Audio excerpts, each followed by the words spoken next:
Our modern day warriors are, people that make sure that what we came from continues.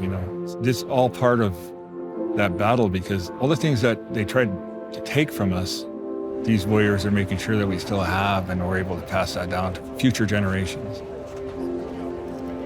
We welcome you to the homelands and waters of the Muckleshoot people. We've been expecting you, and we've been working hard, preparing for you. Hey, this is what it's all about. We've been waiting since 2006 for this hosting to honor our ancestor warriors. This is it. We're here. Honor the warriors. Muckleshoot. Muckleshoot. We're here to paddle for all of our warriors at home that couldn't make this journey. We sing and dance for all of our warriors that are stuck on the streets, lost. We're here to show our pride of who we are. Proud, beautiful people. Paddle to Muckleshoot this year, we know that there are over 100 canoes. Some of the tribes have more than one canoe. Some of the canoes will be family canoes. Muckleshoot has a family that has their own canoe. And I think it's probably a record to have over 100 canoes at one final destination. Hots Hill, Jason Elkins T-Stud to all tribe Muckleshoot. My name is Jason Elkins. I'm the chairman of the Muckleshoot tribe. You have permission to come ashore. You have permission to come ashore.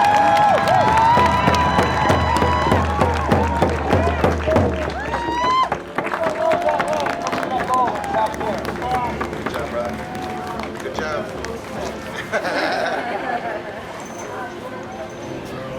It is joyful to see all of you. We give thanks to everyone for being here. Come to shore now, and we will enjoy visiting one another. It's just a beautiful feeling, pulling up and seeing everybody cheering you on and getting to come ashore. And I'm looking forward to singing and dancing and feasting with everyone when they're here. Your canoe family took the floor of our House of Wake and Culture at 3:30 this morning. They represented you very, very well. Your tribe has a bright future. This is the landing, the final pull for the Tribal Journey 2023, and we have 10,000 people here, and we want to hear everybody's songs. We want to share our culture. We want to share our food with everybody and share the stories of how we're connected with one another. And this is what happens when all of us come together to work as one heart, one mind, one goal. This is beautiful to see everybody here today. I have hope for future generations. I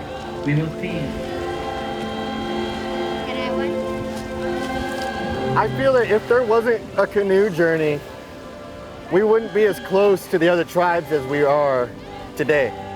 I wouldn't know the songs of other tribes and the other people. I wouldn't know the motivation that keeps them going. There's a sense of pride that you get going on a canoe journey, and it's a bond that you create. They heal you. It's medicine.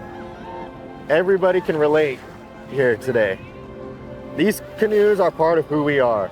They are an embodiment of the family and the tribe and the people and the spiritual connection that we have to the land. This is way bigger than just one person, one canoe. One heart, one mind goes beyond the canoe. It goes to all of the Salish tribes.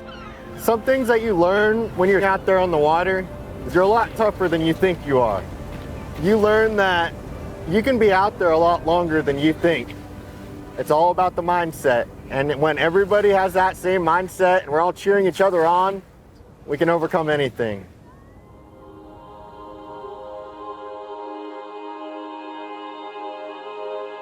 In our culture, we believe that everything has life, and so awakening the canoes is a spiritual process where they're being honored, they're being fed, so we can use them, so we can start the process of practicing and bringing our canoes on the water. And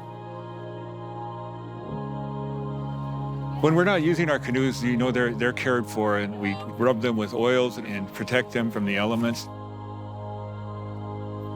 Cedar is really important to our people. It's basically waterproof, and at the same time, it's medicine. Sometimes we'll hang cedar boughs around the openings of our dwellings, our homes. You'll see cedar put out as medicine, and it protects you from bad entities. The tribe really puts a lot of value in our traditions and in our culture. They're basically our existence and who we are, so to be able to demonstrate that by letting employees come down and bring their families and everything is really important. And it has to be passed on to the next generation. Canoe program means a lot of different things to a lot of people, but for me, it's keeping youth occupied in something good, something traditional, cultural. Without our youth, we don't have a future, and protecting them is really important. Continuing our traditions, some of it was lost. It took time to get our canoe program up and going again. People didn't know how to carve canoes anymore and things like that. One of the things that happens is it brings you back to ancient times. It makes you feel like you're back with your ancestors. It's just something inside of you, a spiritual awakening or a feeling. The theme of our canoe hosting this year is honoring our warriors, past and present. Everybody who's enrolled in the Muckleshoot tribe is descended from somebody who has fought for who we are and for what we have. It's the city of Seattle, but it's Muckleshoot territory. To fight for each other, for native rights is basically the Indian wars that we're in now. Sometimes we don't all get along, but one thing that we have in common is that we'll fight for each other. We'll fight for our tribe, our existence.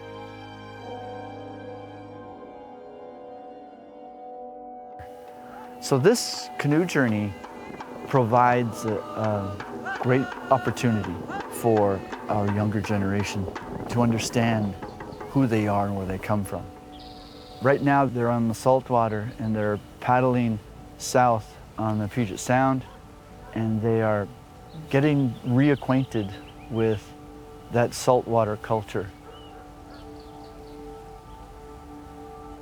This is exactly what our warriors were fighting for, to remain in our homeland. The bottom line is that our ancestors didn't want to relocate. This was home, this Green River watershed. Not just Flaming Geyser State Park, the entire watershed, from its mountaintops all the way down to the mouth at Elliott Bay. And that's what this Medicine Creek Treaty War was all about. The warriors of 1855 understood what was at risk.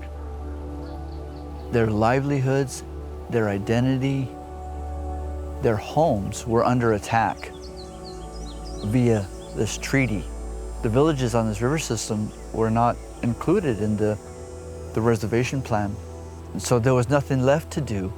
There were literally no options left. So it's either fight or die.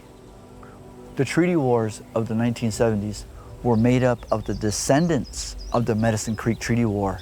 These warriors, they all got together and they formed a campaign. They formed a coalition, and then they created a campaign, a plan on how they're going to get the federal government to acknowledge this promise, this statement that was made, that the opportunity to fish and hunt and gather at our usual and custom areas, that's right in the treaty. That's a condition. That's what this was about. This was about upholding a promise. Our livelihoods are being challenged again. Our identity is being challenged again. Our rights are being challenged again. And so, once again, the descendants of the First Treaty War are called to action. Strong hearts to the front. We as Native people, we draw strength from our ancestors when we channel this spirit It's possible to overcome just about anything. Challenges can be met and obstacles can be overcome via this channeling, asking our tube-shotted ancestors for help to cross the Puget Sound, for help to carry those canoes inland, for help when our backs and our shoulders and our arms and our hands are blistered and our backside is sore. You know, we can ask for help. I think it's a really bold statement that the younger generation are taking, and I'm really proud of them for what they're doing by experiencing their culture and remembering these warriors who paid the ultimate sacrifice.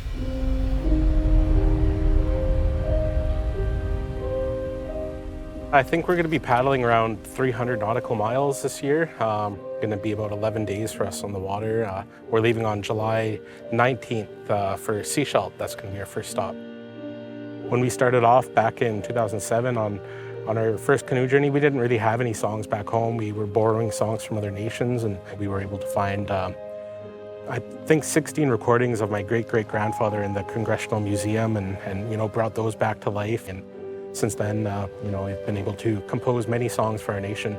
You know, we've come a long way since then. There's a lot of new people in the family this year. There are a lot of people who are coming out here for the first time. You know, everybody comes from their different places, but we all come together, and that's the point. They get to see you in your struggles and your power, and you experience all of those things with other people. You all stop and marvel at your surroundings together and really just get to know each other in a deeper way than you would normally get to know people. And you want to remain strong for them, so you just keep going, and then you make it.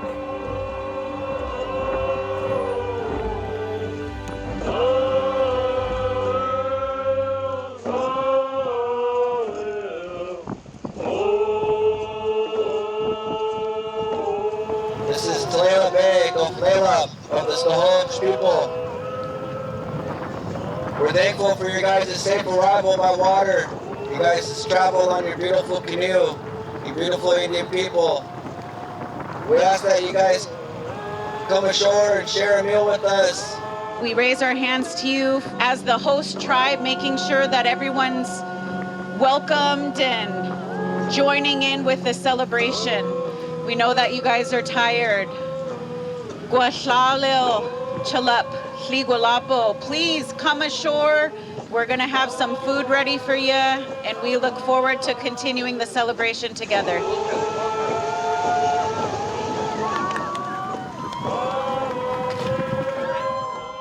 We started from Swinomish and we left about 5:20 this morning, and then we pulled all the way here to Tulalip Bay, and it took us a little over 8 hours, and it was about 28 miles. I'm ready to lay down and take a nap.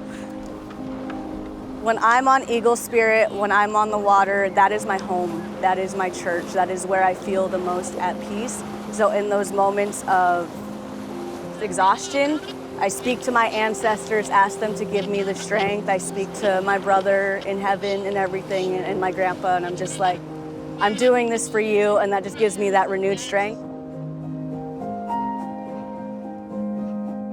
These are our brother and sister tribes, very close with all of the, especially the ones Pacific Northwest tribes, where we interact on everything from protecting the sea to protecting the salmon and the stream enhancement and all of that, but very close relations.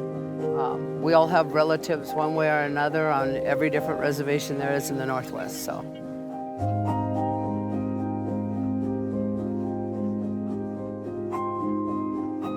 Language is certainly a holistic part of the Canoe Journey experience.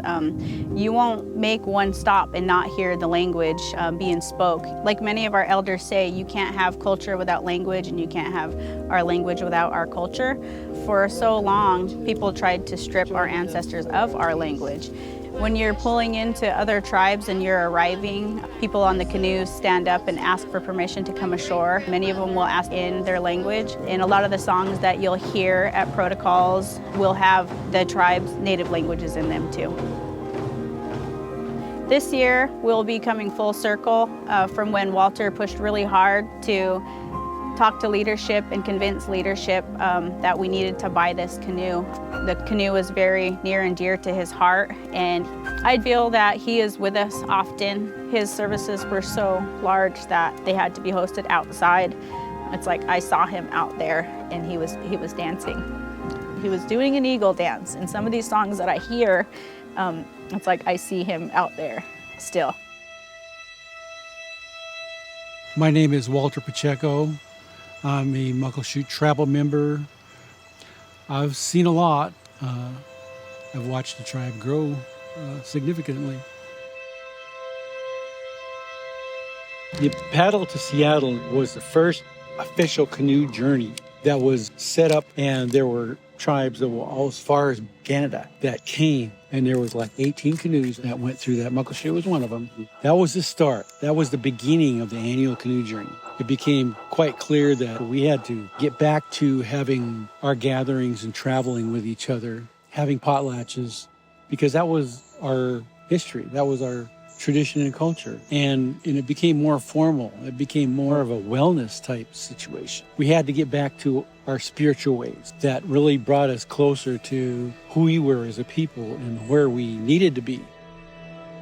Started in 1976, the annual celebration the Muckleshoot had was a powwow.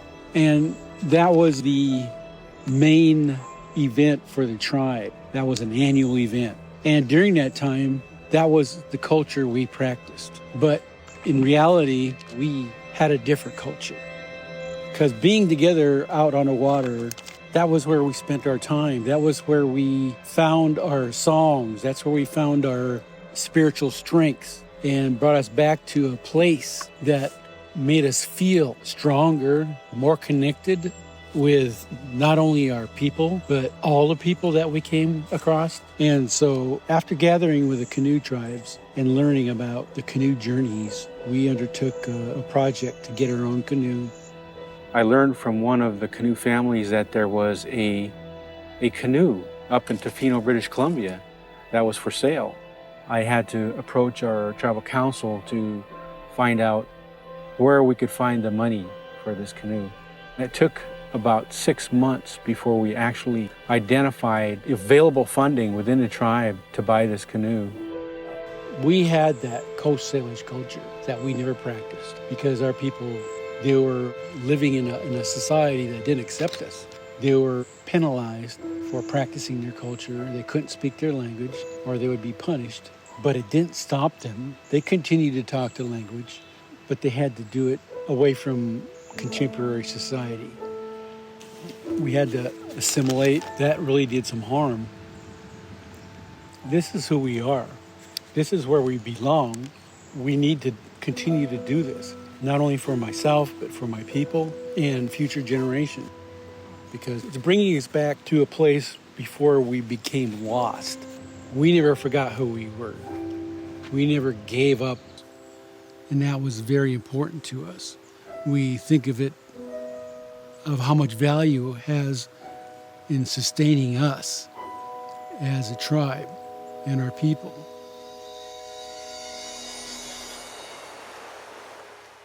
My name is Sierra Pacheco. I'm the daughter of Walter Pacheco and Lori Oliver. I followed him everywhere. Anywhere he went, I was right beside him. And I really feel like my dad succeeded in what his dreams were for our people. His first intentions were our youth. What can we do to get our youth out on those canoes? What can we do to keep them from gang violence and drugs and alcohol? Because that's what's killing our people. And that's the generational trauma that is affecting us. This is so important for us to learn our language and sing our songs and practice our song and dances, because that was taken from us. Because without that, we're lost. Our elders and all of our ancestors fought for their lives to make it happen. It's just beautiful to see. Like, I myself am emotional to see it all happen and know that he's not here, but he's here in spirit to see it. Yeah, I'm the hereditary chief of the Muckleshoot, and I kind of started this, just me and my friends in the 70s. We were from different reservations. We took off from La Push, and we did everything the old way back then. We didn't have even life vests. We didn't have a support boat following us. We did this all from our families, and we did everything from our heart. So it's kind of like today, canoes are coming from different countries even. We're traveling our traditional ancestral highways, and we're all going to Muckleshoot. It just gets bigger and bigger every year. It makes my heart soar like an eagle to see all of these tribes come to our homeland. It's healing to us. It's healing to our heart. This journey is part of our legacy, and sharing our rich history and culture helps us remember who we are as a people.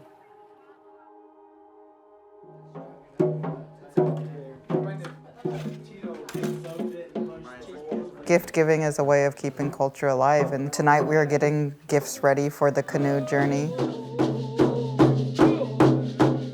We'll give gifts to all visitors, all nations, canoe families.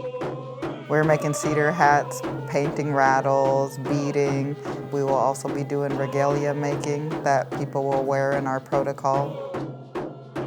These are handmade by tribal members, community members, and it's something that they do take great pride in, and when they give it to them, it gives them a sense of joy. So these are the people that are keeping our culture going. I was approached about a year ago now, this month, to come down and help Muckleshoot get ready for the paddle this year. I was asked to compose an anthem, and it explains their ancestral territories and where they hunted, gathered, fished. It's almost like paying respects to the old ways.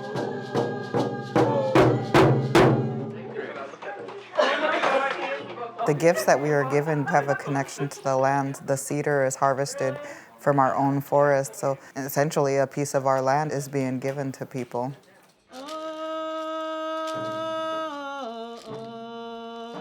Muckleshoot people, as well as many indigenous people, have gone through historical trauma, and culture is a way to heal people from those traumas. So Canoe Journey is actually healing people. The canoe family, it helped me get into the culture. It's where I go out and release some of my prayers into the water and let the water take it away. When you're pulling in the journey, I think it brings culture to life. Experiencing the water when you pull. We're all have the same destination. We're all gonna experience different things, and I can't thank my son enough for joining so that we could experience it together. People get to share this with many canoe families, and it's a time of gathering. It's a time when people celebrate together. We have people coming from Alaska and as far south as California. We've even had tribes from Arizona call us and want to be a part of this. As our ancestors have done, we will welcome people at Alki Point on July 30th. Over 55 canoe families and over 120 canoes, and we'll welcome them on our ancestral land.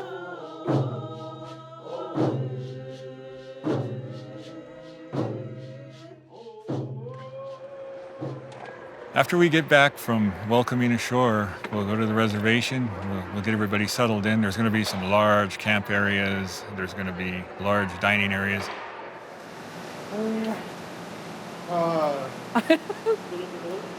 So I'm grandma to a lot of people. On in the door. Right now they're putting out 6,000, 7,000 dinner plates every night.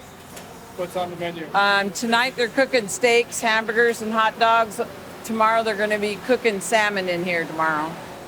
Down here they're chopping onions to go in chili and the soup.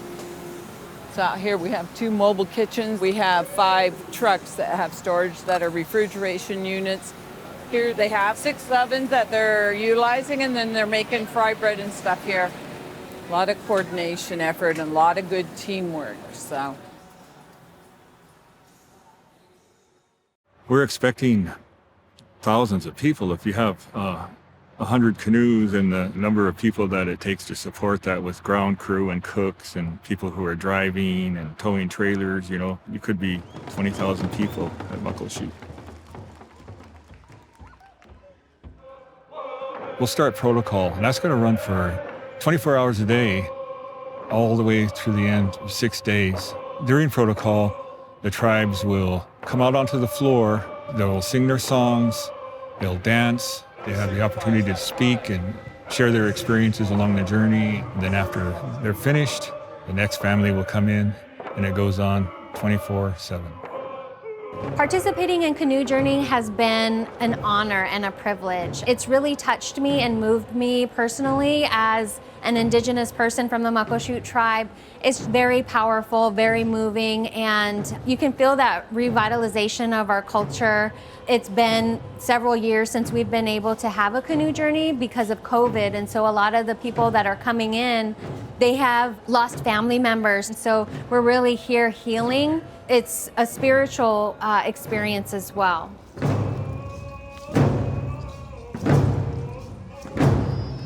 Please welcome the Muckleshoot Canoe family of 2023.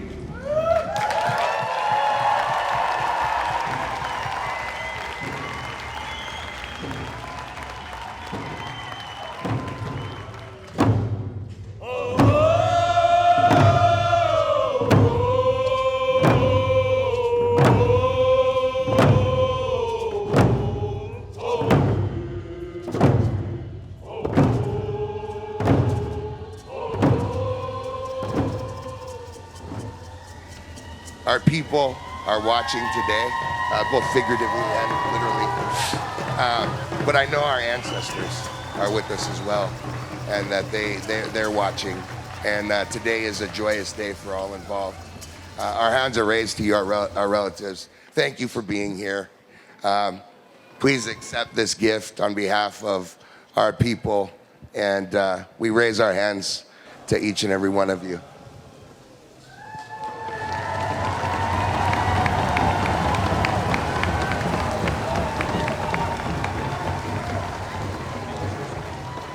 Thank you. My voice is really scratchy because I'm very emotional for what you guys have done here. Warren, I want to raise my hands to you. I want to acknowledge Muckleshoot tribe, and you guys have set the bar so high for all of us. Let's hear it for Muckleshoot!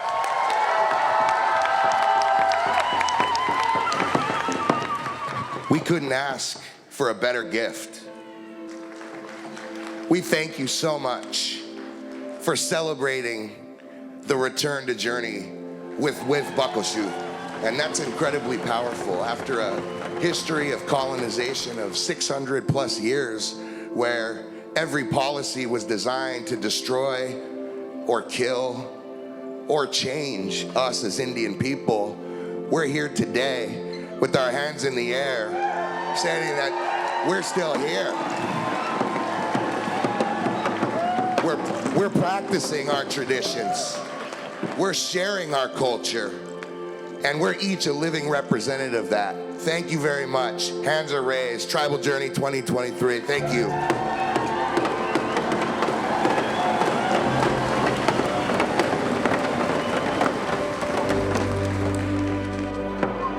You have permission to untie and to leave our shores. Nice cut.